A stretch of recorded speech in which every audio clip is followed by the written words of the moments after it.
Back in the long-forgotten year of 1988, I was 13, spending my first time going on an overnight camping trip. Back in those days, there was limited options for entertainment. My parents were going to go crazy with me running around the house for the entire summer. They put together some money to send me away for a trip to the lake for 3 days. I packed my bags right away, feeling excited. I was finally being trusted going somewhere overnight without my parents. The group was made of 6 girls all around the same age with 2 adults as supervisors. They held 3-day camping trips every weekend in the summer and normally had a bigger turnout. For whatever reason, we had a smaller group, which was fine by the 2 adults taking care of us. Herding 6 barely teen girls around the woods was a hard enough job. The first day went smooth, despite our bursts of energy threatening to sabotage the trip. We each got into pairs as a tent buddy. We needed to set up our tents on our own, or mostly on our own. Katie was my tent buddy. We started off strong setting up, but needed help putting the last few poles into the packed dirt. I knew Katie from school, but wasn't in the same class as her. She was a shy girl. Still, we got along just fine. The other girls started to tease her because Katie was the youngest, yet the biggest girl of us all. In that moment, I decided to defend her during the weekend, and we kept working away at the tent, ignoring the other girls until they lost interest. Proud of our work setting up our tent, we treated each other to treats we stashed away in our bags. After lunch was finished and cleaned up, the groups went down to the lake to swim. Hours went by. All 6 of us started to get along, and by the time we needed to return to camp for dinner, we were all so exhausted we let the adult supervision teach us important facts along the way. Things like what poison ivy looks like and how to know if some wild animals are in the area. Stuff that we should know, but was always good to be reminded, even if summer wasn't for learning. Drew wanted us to roast hot dogs for our dinner. He was finding it difficult to light a fire using a flint kit. He wanted to teach us a new skill. After a few minutes of a pack of hungry girls complaining, he gave up, digging out a lighter instead. Stacy was our other supervisor. She was a pretty girl, only about 20. When you're 13, that seems pretty old. Her nails painted cute colors us girls loved. She didn't seem to be the outdoors type of girl. Drew might have needed help keeping all the girls in check and called in some backup. Drew was a young pastor, and the church ran the camping trips. Even so, he did not make us say grace before eating or even have any religious activities planned for us. He let us stuff ourselves, and when dark came, we told some scary stories around the fire. It was only 9 p.m. when he made all of us go to bed, but from the active day, our little bodies felt like it was much later. Each of us went to our tents with almost no complaints about bedtime. I had fallen asleep very easily. Only an hour passed before Katie woke me up by nervously shuffling in her sleeping bag. "Are you all right?" I asked her in a low whisper. "Sorry, did I wake you up?" she replied back in the dark. "Nah," I lied. I wondered if she needed to go to the washroom. A porta potty was set up pretty close by. "Do you need to go pee?" I asked her. I couldn't see her face in the dark. I rustled around looking for my flashlight. I didn't need to go, but I didn't mind walking with her if she was scared. "Yeah, do you think that story Drew told had any truth in it?" she asked sheepishly. "The smiling man in the forest? Nah, he's just making stuff up. If the woods were dangerous, our parents wouldn't let us go." I heard her head move against her sleeping bag, nodding at my words.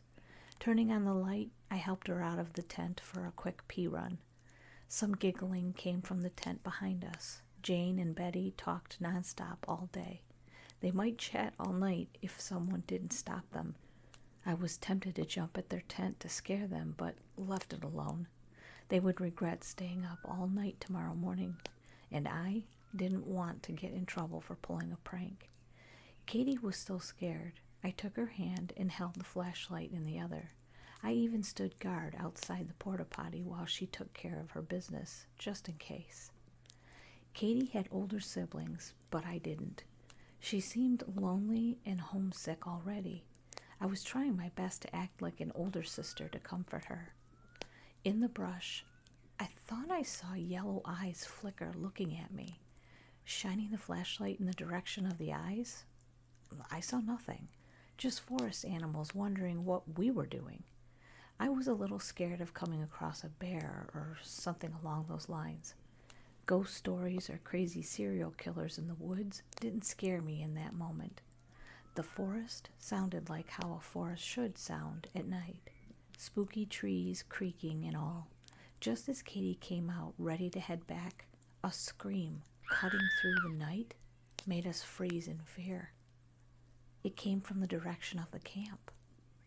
The low fire gave us enough light to sort of make out the tents and a dark figure stalking around our campsite. Watching in horror, the figure went over to Drew's tent, ripped it open, and dragged Stacy out by the leg.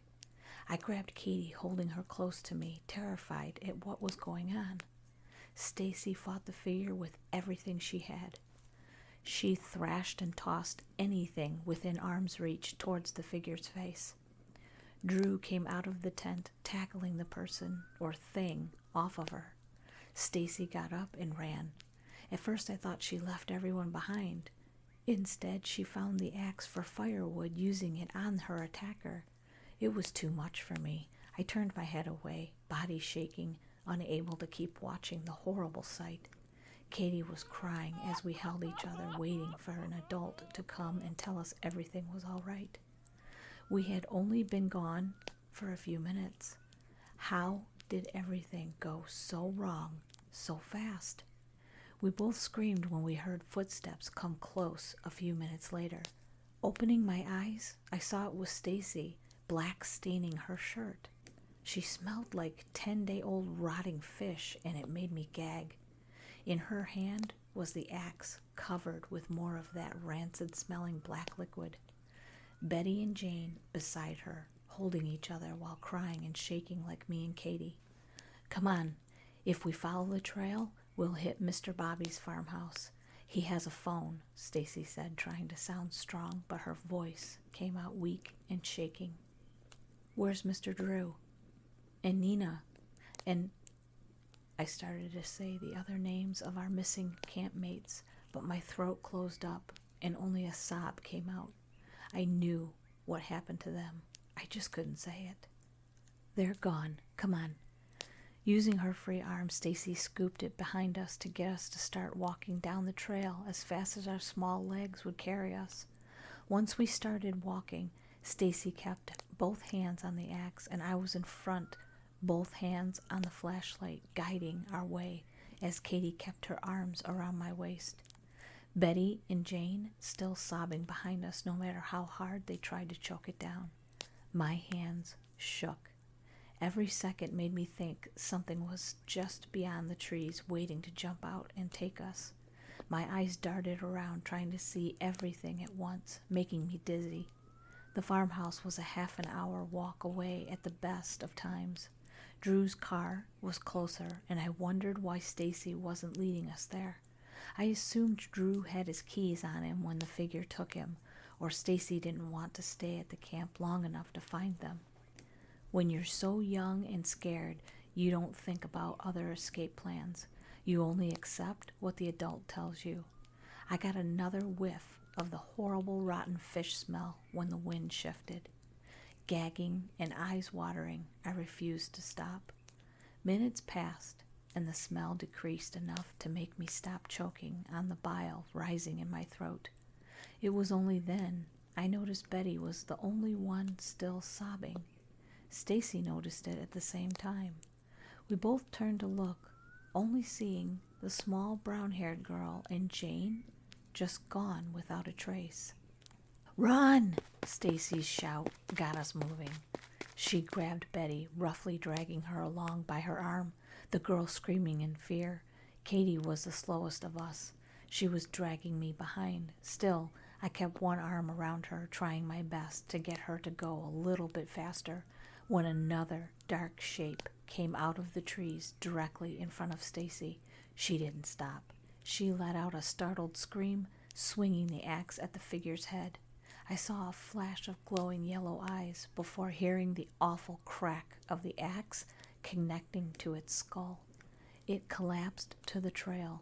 Stacy wasted no time yanking the blade out that was stuck in the thing's skull. I shone my flashlight, trying to get a better look at the figure. Black blood like oil oozed from the head wound. The face was pitch dark and flat with no nose. Its skin so dark and wet-looking. More of that smell came drifting over, causing Katie to start gagging this time. Whatever this thing was, it wasn't human. That much I knew.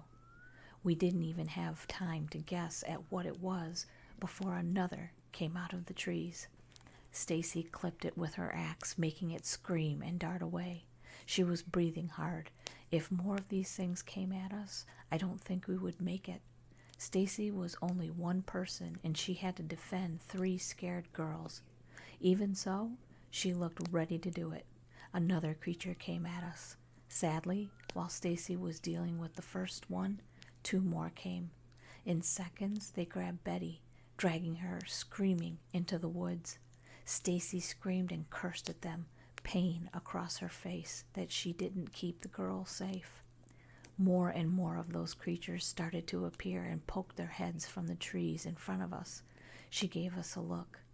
No words, just a look, and I knew what it meant and what to do. She ran towards the monsters, axe in hand, and me and Katie ran back down the trail towards the camp, knowing we would never get past the wall of pitch-dark monsters. Stacy gave us some time, and we weren't going to waste it. Running hard, Katie kept up with me, tears pouring down her face. I wanted to cry, but knew if I gave in to that, I wouldn't be able to keep going. Lungs burning, we ran until we saw the orange light of the fire. I planned to get the hot dog pokers, or, well, anything I could use as a weapon. For a half a second, I felt almost safe. Maybe if I found the keys, we could find the car and hide inside if we couldn't drive it. Maybe, just maybe, Stacy would get away and we could all go together. All my hopes were crushed when Katie stumbled, falling hard. I was running so fast I accidentally left her behind for a few paces before skidding to a stop to go back for her. A dark monster took it as a chance to swoop in, trying to drag her away. I went by Stacy's example. I let out a war cry that would have sounded funny in any other situation. Jumping on the creature's back, I hit it with my flashlight as hard as I could, as many times as I was able, aiming for its head. Our struggling only lasted a few seconds. I was tossed off its back onto the hard ground. Looking at me with yellow eyes set in a dark face, it decided we weren't worth it and sulked off. I'd saved us for the moment. I needed to get Katie up and moving back into camp and get a better weapon. My stomach turned when I looked at her. A long gash on her stomach was pouring blood onto the ground. I shook my head to clear it, refusing to give up. Grabbing her under the arms, I started to drag her back towards camp and towards the dim orange light of the fire. I knew some basic first aid, but already was sure this was far beyond what I could help with. Leaving her behind was not an option just yet. Horrible wound or not, I needed to at least try and help her. I was sweating and panting by the time I got her by the fire. I kept repeating how sorry I was that I needed to drag her and hurting her while doing so. She was very brave and kept her sobs very low for my sake. Digging around in Drew's ruined tent, I started to look for anything of use. Just normal camping gear.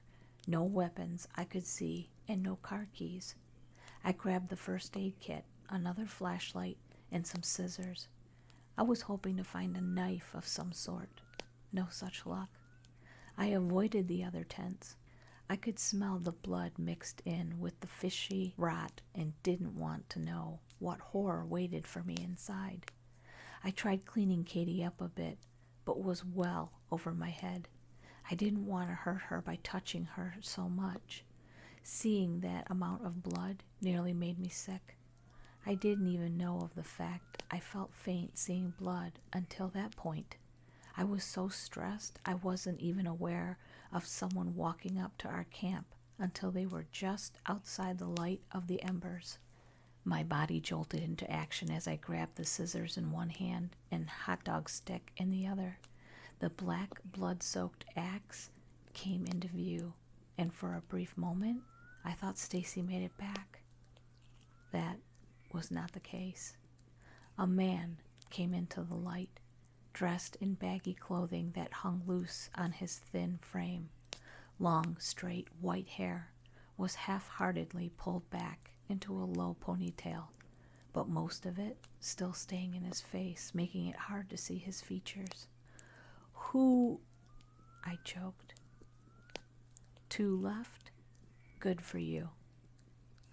Ignoring me, he sat down next to the fire pit and started placing wood onto it, trying to get it going again. I was so shocked at his calm manner, I couldn't react. A soft cry from Katie brought me back to my senses. "I need help. My friend is hurt, and there are things in the woods eating everyone. Stacy had that axe. Is she all right? Did you see her? Please tell me something." "No, please help Katie first. She's really hurt, and I'm so scared. There is a lot of blood, and I don't..." Once the words started, they just kept coming. They poured from me without any thought of what I was saying. I was having a meltdown. As I kept talking, the man started to stiffen at the sounds just pouring out towards him. He raised a hand to make me stop speaking, and the other to his forehead as if in pain. When I didn't stop pleading, he snapped first. "Stop talking!" His voice was so loud it kept echoing through the forest for a few seconds. I was frozen in fear by the sound and dropped all my makeshift weapons. I had never had an adult just snap at me like he just did. A tense second passed between us. Rubbing his temple, I saw regret flutter over his face from getting angry with me. It only lasted a second before he regained his tired, worn-out look. I went over to Katie, about ready to burst from stress, when he also came over. He held a hand over her wound. I looked in amazement as most of her blood just faded with a wave of his hand, and her gash closed a little. Not much, but it looked better than before. What?" I asked in a very small voice, just in case he would yell again.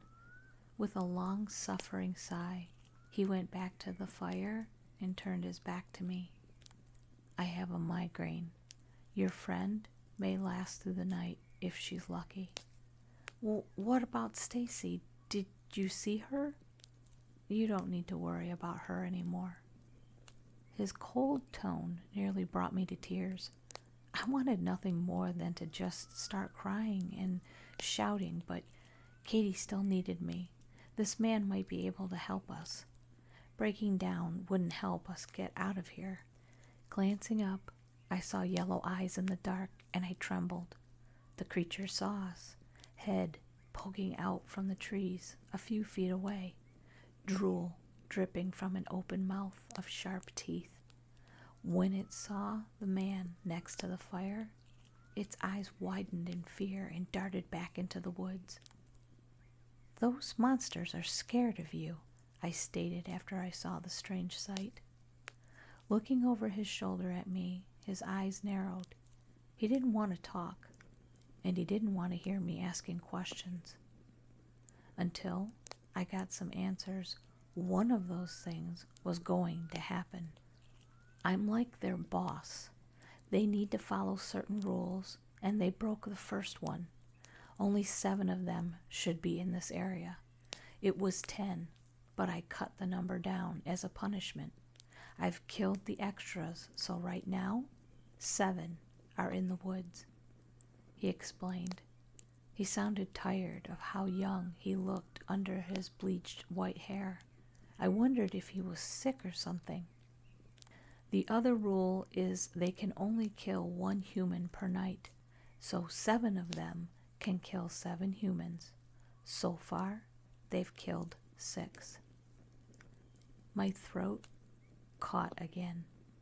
Gripping Katie's hand, I hoped it comforted her enough to calm her down after hearing such news.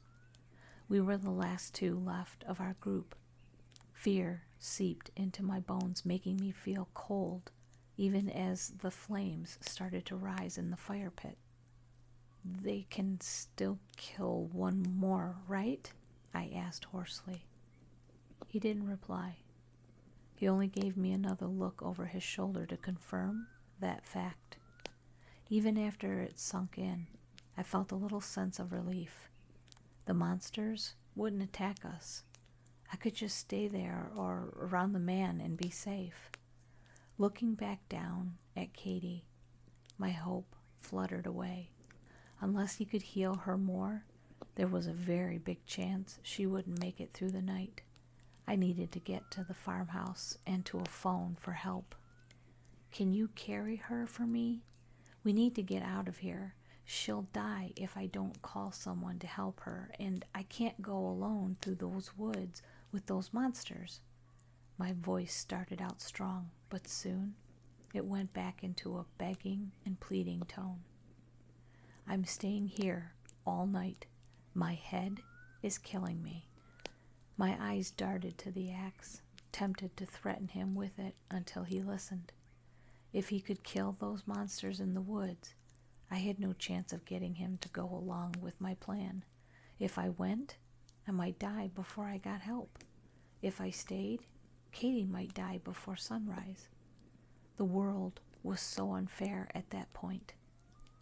I held her hand so tight, it must have hurt my new friend, but she didn't complain. "Stay here with me," Katie said finally in a weak voice. I looked down at her, really wanting nothing more than to do just that. Staying meant risking her life. I wondered if she was considering that when she asked me. She might have just wanted someone by her side while she was scared and in pain. "Please, can't you heal her?" I begged once again. "I've done as much as I can. It's not my job to help humans. I don't care which one of you lives. Only that those creatures don't break their last rule and I'm forced to kill them." "You should kill them all. They killed..." I couldn't get the words out. I thought of Stacy and Drew and the girls I spent the day with. They were gone, and there was nothing I could do about it aside from hating the ones who murdered them. It's just their nature, although that fact might be impossible for a human to understand. You've been on top of the food chain for so long, you think it's a tragedy when one of you dies, when in any other species, it's just how life is. My gut stirred with a white-hot rage. I wanted to attack the man in front of us, whoever he was. I knew giving in to my emotions wouldn't help. I just let myself cry and hold Katie's hand, hoping it felt like she had a sibling with her in that moment. I knew what my decision was and needed to get all the crying out before I followed through on it. "You could kill her, you know. That way you would..." I didn't let him finish. I tossed whatever was close to me at his head. He raised a hand to deflect the attack, making the scissors fly off into the darkness. I thought he would be angry at me, but he just looked at me, a little stunned at my reaction. "I'm not killing her. Katie is a sweet girl who is going to live a long life and do so many good things. She's not dying tonight, and I'm making sure of that." Standing up, I went over to the axe, wrapping a hand that could barely fit around the handle. It was heavy for me, but I would need to manage. Rubbing the tears from my eyes, I looked around for the flashlight, ready to leave to the farmhouse. Grabbing it, ready to go. The man stopped me by standing in my way. "What's your name?" he asked, and it made me stop and blink. "Savannah," I told him, not knowing why he asked. "I'm Leerin. I'll give you a little bit of help." "Earring?" I misheard his name. "No, Lee... Never mind, let me borrow the axe." I pulled it away from him defensively.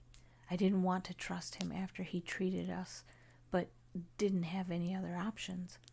Letting him take the axe, he held it in one hand. In the other, he ran a fingernail across his thumb, hard enough to make it bleed. Pressing the thumb to the axe handle, the wood faded, turning a solid silver. The black blood disappeared off the weapon until it was pure and glittering in the dark. When he gave it back to me, I found the now silver axe light enough for my small body to handle. "This is all I can do. You have to fight through this on your own. You might have a weapon now to increase your chances, but don't get cocky out there. And I know this is hard to ask, but please don't kill those monsters if you don't need to. I don't like it when my creatures have senseless deaths." Killing for food is one thing, but gripping the new weapon in my hand, I found it suddenly felt heavy. Leerin, whoever he was, cared about these creatures. He didn't want them to die if he could help it.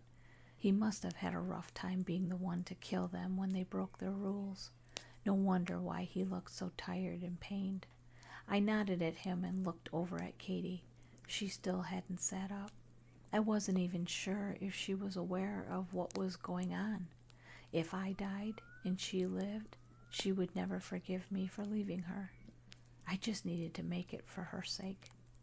Giving them both one last look, I ran off back down the trail, new flashlight guiding my way. I didn't know where the farmhouse was, but I remembered hearing I just needed to follow the trail out, and I would see it. I used up a lot of my strength running for a few minutes. Forcing to pace myself, I slowed down while looking out for yellow eyes in the dark, not feeling safe in the slightest. Shortly, I passed the spot where Stacy made her last stand. Tears threatened to make me stop. I didn't see any traces of her, only the bodies he left behind. Stepping around the scattered remains, I breathed through my mouth, trying to get over the smell. When I got a few feet away from the area, I heard a crunching noise behind me. Turning and shining my flashlight back, I gasped, seeing 4 creatures in the middle of the trail. Long fingers snatching up pieces of the fallen, and sharp teeth tearing apart the dark flesh. They looked at me, but didn't stop eating. If the 4 stayed there, I only had 3 more to worry about somewhere in the woods. Quickening my pace, I went on. Every sound put me on edge, sniffing the air to see if I could smell if any more of those monsters were coming closer to me. 10 minutes passed without any issues. I thought I saw some yellow eyes watching in the woods, but they didn't approach. The silver axe might be keeping them away. After all, they had the bodies of my campmates and their fallen to eat. Why go for someone with a weapon when they had some free meals all over the place? I thought I was in the clear when a figure came out of the trees, stopping in front of me. I knew which one this was. It was the bastard that hurt Katie, and the one I smashed my flashlight on. One eye was closed, and the other looked at me with such hate. I knew he wanted to eat my guts for the damage I had done to it before. It bolted towards me before I could move. A clawed arm grabbed my shirt, lifting me up just as I swung the axe down into its shoulder. Letting out a scream, it tore the axe out, tossing it aside. Then, for some reason, it tossed me as well. I sat up, feeling bruised, to see where I struck it. The wound was burning and flaking the dark skin. I scrambled in a panic to where my axe was. Without any rational thought, I darted off into the woods with the thing screaming, following behind. I had dropped my flashlight and ran blind into the woods without any idea of what I was doing. I should have stayed on the path, but it was too late now. The thing was chasing me, wanting to kill me. It was injured, but I still didn't have much of a chance against it. I ran, feeling as if my legs would give up on me at any moment. Tears stung my eyes and branches cut my face. I still ran for Katie's sake. The thing behind me stopped screaming, but I knew it was still after me. My heart leapt into my throat when I thought I saw something in front of me through the trees. A beam of light moving confused me on what it could be. Over my own breathing, I didn't hear any other noises, but my brain clicked into the fact I just saw some car headlights. I was near a road. I ran chest, threatening to burst. I tripped over a branch and rolled into the ditch along the side of the road. I was so thankful. Every muscle screamed at me as I got up and crawled out of the ditch towards the highway. It was late, but I knew this was a popular route for truckers. One would stop for me if someone would just please drive by. When I stood, it felt like I twisted my ankle. I dragged my body, almost passing out from the effort. Axe still in hand, I looked up and down the road, frantic. A blow to my back tossed me, rolling into the middle of the lane. I gasped for air and stared at the monster that just kicked me aside. My axe dropped too far for me to reach in time. It got on all fours, blood pouring from its wounded shoulder. I stared in horror, knowing this was the end, and just waited for it to come at me. Yellow eyes glaring, it let out a long scream of hate at me. It dug its claws into the ground, ready to pounce. I couldn't move my ragged body, and did the only thing I could think of. I screamed right back at it. Getting up on one elbow, I emptied out my lungs in a screech that made the thing not only stop from attacking me, but take a step back. We both stared each other down for a few seconds. Those few seconds might have saved my life. A blaring truck horn came from down the road. The creature looked over, seeing a transport truck coming right at it. Giving me one last look, it skittered back off into the woods. The next few hours were a muddled, frantic blur. I still don't fully remember to this day. The driver stopped to get me off the road and down to the farmhouse and to a phone. He went with the farmer into the woods to check on Katie, while I stayed at the house with the farmer's wife, going between crying and sleeping. Morning came around when I woke up. Dragging my tired body to the porch, I saw emergency crews scattered on the driveway and officers going onto the trail. Someone told me Katie was already on the way to the hospital and let me sit on a chair on the porch until another ambulance came for me. I sat watching everyone run around trying to get a search started for the missing girls and Drew. I didn't know why no officers started to question me yet. I might have looked too out of it to be of any help. Someone did sit beside me to talk with me, though. I wasn't expecting so many of you to make it. Leland sat next to me, silver axe resting against the wooden rocking chair he was in. I wanted to speak, but was too tired to say anything. I'm taking this axe with me. No offense, it's too powerful to leave it with you. Unless you want my job. Pardon? I asked, directing my head towards him, trying to see if he was joking. Kings only last for 10 years. More if they're really strong. They need to switch bodies before it breaks down. I've been doing this job for 5, and I don't like to pass the crown on to someone else. It's too tiresome. I don't know why I agreed to doing this in the first place. It's also too much of a bother to set up tests for other candidates, So I just ask anyone who survives a supernatural encounter if they want the gig.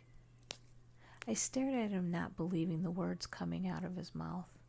I didn't want to come across another monster or creature of the dark ever again. Having this job was way out of the question. This guy really needed to get some standards too. He was asking a 13-year-old girl to take over such an important position.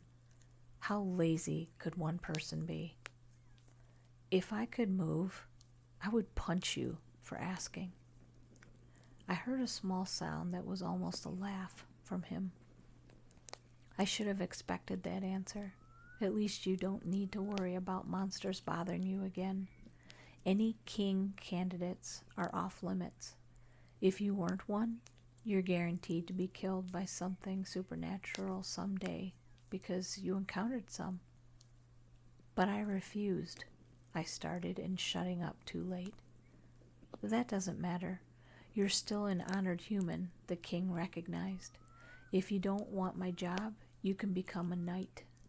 It would mean you would turn into some sort of creature, but you wouldn't be under such strict rules about protecting humans as I am.